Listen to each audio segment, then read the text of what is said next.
মুসা আলাইহিস সালাম একবার ওয়াজ করতেছেন এইভাবে বনি ইসরাইলের সামনে খুতবা দিচ্ছেন। হঠাৎ এক লোক দাঁড়ায় বলে, ইয়া নবী আল্লাহ, মান আ'লামু ফিল আরদ, বর্তমান পৃথিবীতে সবচেয়ে জ্ঞানী কে? মুসা আলাইহিস সালাম বলেন, ফাকালা আনা, আমি। কি বললেন? উনি আসলে ভুল কিছু বলেন নাই, কারণ প্রত্যেক জামানার নবীকেই আল্লাহ তাআলা সবচেয়ে বেশি জ্ঞান দিয়ে পাঠান, কারণ তার কাছে ওহীর জ্ঞান আসে, অদৃশ্যের খবর আসে, ইলমুল গায়ব আসে। কিন্তু এই উত্তরটা আল্লাহ তাআলার পছন্দ হয়নি।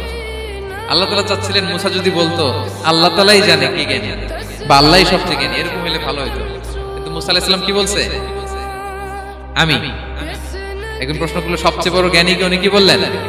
আমি। এই যে আমি এটাতে ঝামেলা আছে। আমি বড়, আমি জানি, আমি সব।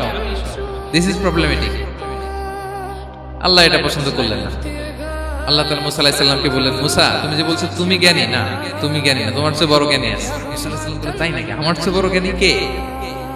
তো আল্লাহ তাআলা বললেন, ইযহাব ইলা মাজমাইল বাহরাইন, দুই সাগর বা দুই নদীর মিলনস্থলে যাও, ওখানে আমার এক বান্দা আছে তোমার চেয়েও জ্ঞানী।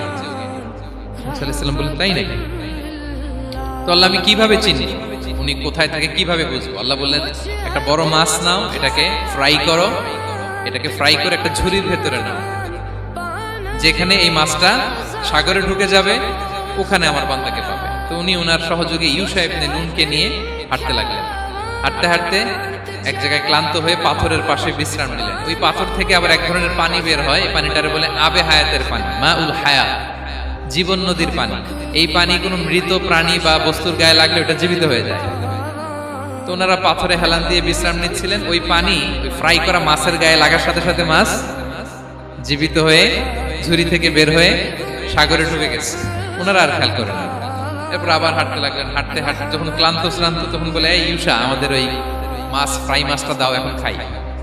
ঝুড়ি খুলে দেখে মাছ নাই। মাছ গেল কোথায়? তখন ইউশা বলল, হয়তো আমরা যে পাথরের ওখানে বিশ্রাম নিয়েছিলাম ওখানে আমরা মিসিং, ওখানে হারাই ফেলছি। চলো চলো, আরে ওইদিকে তো যেতে হবে আমাদের। উনি গেলেন, যে দেখে মাছ যে জীবিত হয়ে বালুর এদিকে নাড়াচাড়া করতে করতে সাগরে ঢুকে গেছে, ওখানে দাগ আছে। মুসা আলাইহিস সালাম ঢুকলেন সুরঙ্গ, ঢুকে দেখে চাদর গায়ে দিয়ে এক লোক শুয়ে আছে। সালাম দিলেন, আসসালামু আলাইকুম।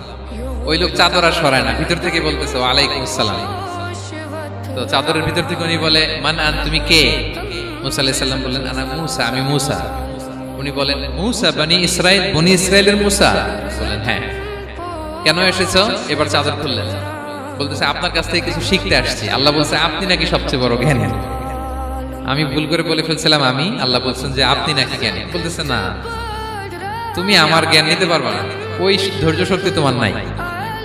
মুসা আলাইহিস সালাম বললেন যে আপনি যে কোনো শর্তে আমাকে একটু রাখেন কয়েকদিন আপনার সাথে, আমি রাজি। বললেন, না, তুমি পারবে না। মুসা আলাইহিস সালাম জোর করতে লাগলেন। অবশেষে খিজির আলাইহিস সালাম রাজি হলেন। বললেন, শর্ত হচ্ছে আমি যাই করি আর না করি আমাকে কোনো প্রশ্ন করা যাবে না। মুসা আলাইহিস সালাম বললেন, ওকে। সফর শুরু হলো। সামনে নদী, এক লোক তাদের নৌকা দিয়ে নদী পার করাই দিল। নদী পারাপারের পর খিজির আলাইহিস সালাম লাঠি দিয়ে নৌকার তলাটা ছিদ্র করে দিলেন। মুসা আলাইহিস সালাম বললেন, ইন্নালিল্লাহ, এটা আপনি কি করলেন? ওরা আমাদেরকে নদী পার করে দিল, আর যে ভাড়াটা আসছিল এটাও নিল না, আমাদেরকে সম্মান দেখলো, আপনি নৌকা ছিদ্র করে দিলেন।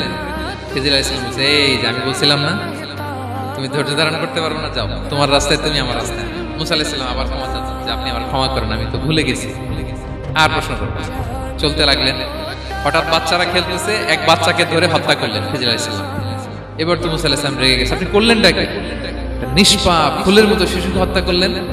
খিজির আলাইহিস সালাম বলে, এই যে আমি জানতাম যে তুমি ধৈর্য ধারণ করতে পারবে না, তোমার রাস্তা এক, আমার রাস্তা আরেক, যাও। এবার মুসা আলাইহিস সালাম করজোর করতেছে যে this is the last chance, একটা ফাইনাল চান্স দেন, একটা সুযোগ দেন, আর আমি প্রশ্ন করব, এটাই লাস্ট। বললেন, ওকে, ঠিক আছে। হাঁটতে হাঁটতে এক ইহুদি বসতির সামনে যে হাজির, দুজনই খুব ক্ষুধার্ত, খাবার চাইলো, এরা আবার কৃপণ, খাবার দিল না। তো খিজির আলাইহিস সালাম বললেন, ঠিক আছে, খাবার যেটা দিচ্ছেন আমরা চলে যাই। যাওয়ার পথে দেখতেছে এই এলাকার একটা দেয়াল ভেঙে পড়ে যাবে।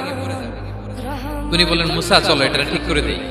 দুইজন মিলে প্রচন্ড ক্ষুধায় এটা সেটা এনে দেয়ালটা তৈরি করতেছে। মুসা আলাইহিস সালাম তো এমনিই রাগী, পেটে আবার ক্ষুধা, আবার বলছে কিছু বলাও যাবে না। তিনি এবার আর প্রশ্ন করেন, বলতেছে, ওরা এত কিপটামি করলো আর আপনি এটা করে দিলেন, আপনি তো চাইলে এটা টাকা নিতে পারতেন, পারিশ্রমিক নিতে পারতেন চাইলে।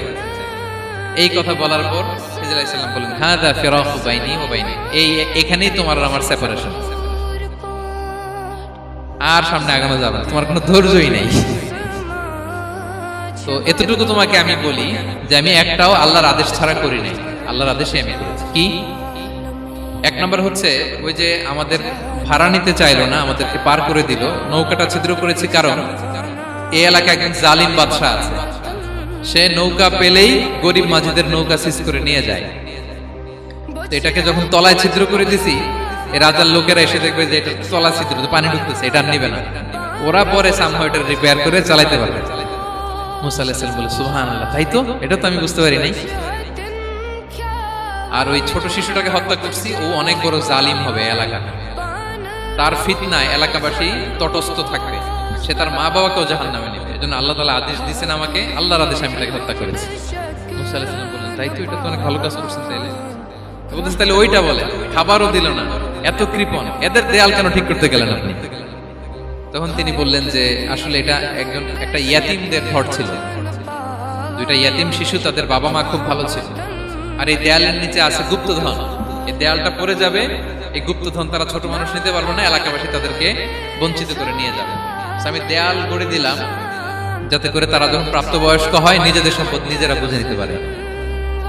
সুবহানাল্লাহ বিহামদিহি। মুসা আলাইহিস সালাম বলে, তাই তো, এগুলো তো আমি বুঝতে পারি নাই।